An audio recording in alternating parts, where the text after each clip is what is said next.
সমগ্ৰ অসমতে সদৌ অসম ছাত্ৰ সন্থাৰ আহ্বান মৰ্মে বিদ্যুৎ বিভাগৰ যি নেকি অনিয়মীয়াভাৱে বিদ্যুৎ যোগান লগতে বিদ্যুৎ মাচুল অতিমাত্ৰাত তেওঁলোকে বৰ্ধিত ৰূপত তেওঁলোকে আগুৱাই লৈ গৈছে তাৰ প্ৰতিবাদত এলানি কাৰ্যসূচী ঘোষণা কৰিছিলে। আজি টংলা আঞ্চলিক ছাত্ৰ সন্থাই আমি টংলা চহৰৰ মাজমজিয়াত বিদ্যুৎ বিভাগৰ প্ৰতিমূৰ্তি দাহ কৰি আমি এই কাৰ্যসূচী ৰূপায়ণ কৰিছোঁ আৰু এই প্ৰতিবাদী কাৰ্যসূচীৰ পৰা আমি অসম চৰকাৰ তথা বিদ্যুৎ বিভাগ লগতে বিদ্যুৎ বিভাগৰ দায়িত্বত থকা শক্তিমন্ত্ৰীগৰাকীক আমি সকীয়াই দিব বিচাৰিছোঁ।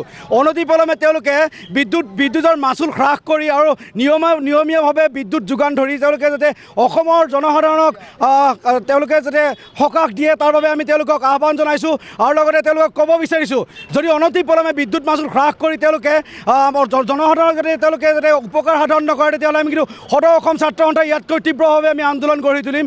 আৰু লগতে ক'ব বিচাৰিছোঁ অসম চৰকাৰে হকে বিহকে কিছুমান আঁচনি ঘোষণা কৰি হিতাধিকাৰী সৃষ্টি কৰি তেওঁলোকে যি নেকি জনসাধাৰণৰ পৰা যি নেকি তেওঁলোকে মাচুল তেওঁলোকে সঞ্চয় কৰিছে সেই আচলতে তেওঁলোকে সেই কোষ তেওঁলোকে পূৰাবলৈ তেওঁলোকে বিভিন্ন আওপকীয়াভাৱে তেওঁলোকে এনেকুৱা ধৰণৰ বিদ্যুৎ মাচুল বৃদ্ধি কৰি বিভিন্ন অত্যাৱশ্যকীয় সামগ্ৰীৰ মূল্য বৃদ্ধি কৰি তেওঁলোকে কোষ পূৰণ কৰিবলৈ তেওঁলোকে এক ৰচনা ৰচিছে। তাৰ বাবে আমি চৰকাৰক ক'ব বিচাৰিছোঁ হকে বিহকে কিছুমান আঁচনি ঘোষণা নকৰি তেওঁলোকে বিদ্যুতৰ মাচুল হ্ৰাস কৰক, মূল্য বৃদ্ধি ৰোধ কৰক, তেনেকুৱা ধৰণৰ প্ৰক্ৰিয়াৰে তেওঁলোকে জনসাধাৰণক তেওঁলোকে উপকাৰ সাধন কৰিব লাগিব।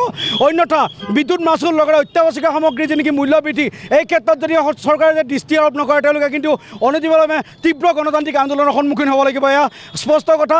আৰু আমি কম দিনৰ ভিতৰত শক্তিমন্ত্ৰীৰ লগতে বিদ্যুৎ বিভাগক ক'ব বিচাৰিছোঁ নিয়মীয়াভাৱে বিদ্যুৎ যোগান ধৰক, যিহেতু নেকি বিভিন্ন অনিয়মীয়া বিদ্যুৎ যোগানৰ ফলত আমাৰ বিভিন্ন ক্ষতি সাধন হৈছে। ইতিমধ্যে ছাত্ৰ ছাত্ৰীসকলৰ পঢ়া শুনাৰ ক্ষেত্ৰতে হওক বিভিন্ন আমাৰ ইয়াতে ইণ্ডাষ্ট্ৰিয়েল কিছুমান আমাৰ অসুবিধাৰ সন্মুখীন হৈ পৰিছোঁ আমি। লগতে বিদ্যুতৰ মাচুল হ্ৰাস নকৰাৰ ফলত জনসাধাৰণৰ পেটত গাঁঠি দিবলগীয়া অৱস্থা হৈছে। দিন হাজিৰা কৰি খোৱা একোখন ঘৰত বিদ্যুতৰ যি নেকি অতিমাত্ৰাভাৱে বিদ্যুৎ মাচুল আহিব ধৰিছে সেয়া দেখি আছে সকলোৰে হাহাকাৰ পৰিৱেশৰ সৃষ্টি হৈছে। গতিকে এই ক্ষেত্ৰত চৰকাৰক অনতিপলমে এক উচিত পদক্ষেপ ল'বলৈ আমি আহ্বান জনাইছোঁ প্ৰতিবাদী কাৰ্যসূচীৰ পৰা। অন্যথা অনতি কম সময়ৰ ভিতৰত কিন্তু আমি ইয়াৰ প্ৰতিবাদত আৰু তীব্ৰভাৱে আমি গণতান্ত্ৰিক আন্দোলন গঢ়ি তুলিবলৈ বাধ্য হ'ম। তাকে ক'ব বিচাৰিছোঁ তেওঁলোকে আচলতে বিদ্যুতৰ মাচুল বৃদ্ধি কৰাৰ তেওঁলোকৰ এটাই আচলতে পৰিকল্পনা।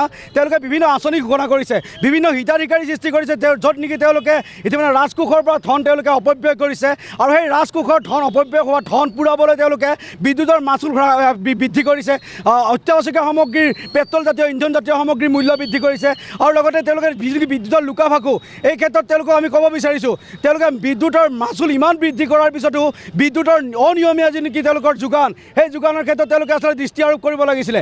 আমি ঠিকে আমাৰ ফালৰ পৰা আমি বিভিন্ন দিন হাজিৰা কৰি খোৱা মানুহসকলেও আমি বিদ্যুতৰ মাচুল পৰিশোধ কৰিবলৈ আমি বাধ্য হৈছোঁ, যাৰ ফলত নেকি তেওঁলোকে খুব কম এটা বিদ্যুতৰ মাচুল বৃদ্ধি হোৱাৰ লগে লগে তেওঁলোকে বিদ্যুৎ কৰ্তনৰ ব্যৱস্থা কৰিছে।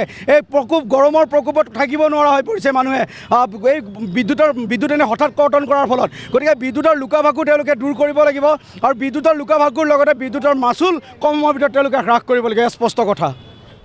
সম্পাদকে ধৰি সমূহ বিষয়সকলক প্ৰথমতে ধন্যবাদ জ্ঞাপন কৰিছোঁ, সংবাদ মাধ্যমৰ ব্যক্তিসকলক প্ৰথমতে ধন্যবাদ জ্ঞাপন কৰিছোঁ। আপোনালোক সকলোৱে জ্ঞাত যে বিদ্যুৎ বিভাগটো কেনেকুৱা এটা পানীত হাঁহ নচৰা এটা অৱস্থাত চলি আছে। তেখেতসকলে পাৰে মানে বিদ্যুতৰ যি বিল তেখেতসকলে বঢ়াই গৈ আছে, কিন্তু তেখেতসকলে নিয়মিতভাৱে বিদ্যুৎসমূহ ৰাইজক প্ৰদান কৰিব পৰা নাই। তাৰ বাবে আমাৰ বিভিন্ন ধৰণৰ ক্ষতি হৈছে, ইণ্ডাষ্ট্ৰিয়েল ক্ষতি হৈছে, আমাৰ জনসাধাৰণৰ ক্ষতি হৈছে, সকলো ফালৰ পৰাই ৰাইজে মাধমাৰ সুধিবলগীয়া হৈছে। আমি সকলো জ্ঞাত, কিন্তু তাক স্বত্তেও বিজেপি চৰকাৰে ইমান উন্নয়নৰ ঢাক ঢোল পিটি আছে, কিন্তু বিদ্যুৎ বিভাগটো তেখেতসকলে বৈজ্ঞানিকভাৱে তেখেতসকলে আগবঢ়াই লৈ যাব পৰা নাই। যি পুৰণা তেখেতসকলে ব্যৱস্থা আছে সেই ব্যৱস্থাপনাৰ মাজেৰে আজিৰ তাৰিখতো তেখেতসকলে চলি আছে। আৰু এই কথাত আমি সদৌ অসম ছাত্ৰ সন্থাই ধিক্কাৰ জনাইছোঁ এই বিজেপি নেতৃত্বাধীন চৰকাৰখনক আৰু লগতে এই বিদ্যুৎ বিভাগটোক, অসামান্য বিদ্যুৎ বিভাগক।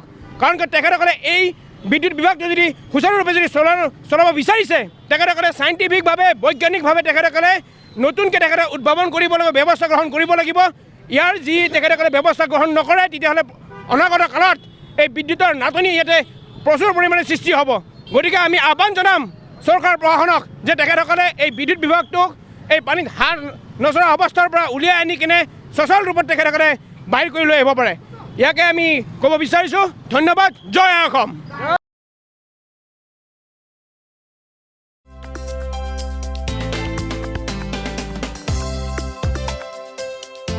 আপোনাৰ ঘৰখন আৰু অফিচ চালে চকুৰোৱাকৈ সজাওক। আজি আহক সকলো ধৰণৰ অত্যাধুনিক ফাৰ্নিচাৰৰ বাবে চিটি ফাৰ্নিচাৰ 6 মাইল গুৱাহাটী আমাৰ ঠিকনা 6 মাইল পাঞ্জাবাৰী ৰোড পুৰবিদাৰীৰ সন্মুখত গুৱাহাটী আমাৰ যোগাযোগ নম্বৰ 9435013969